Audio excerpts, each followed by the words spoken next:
Hello guys, ఎలా ఉన్నారు? బాగున్నారా? మీ ఇంట్లో పాలు ఇరిగిపోతే ఏం చేయాలో ఆలోచిస్తున్నారా? ఇలా ట్రై చేయండి, చాలా బాగుంటది. కావలసిన పదార్థాలు: పాలకూరకి పాలు, ఉల్లిపాయలు, పచ్చిమిర్చి, కరివేపాకు, పోపులు, కారం.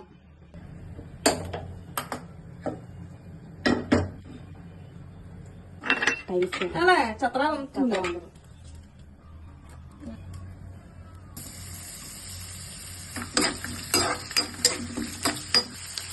లైటింగ్ వస్తుంది.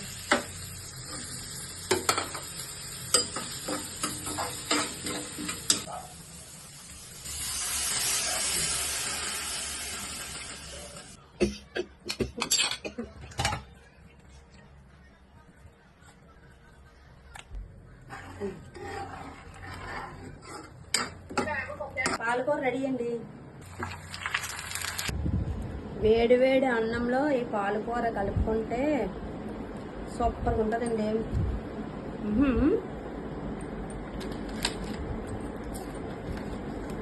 చాలా బాగుందండి.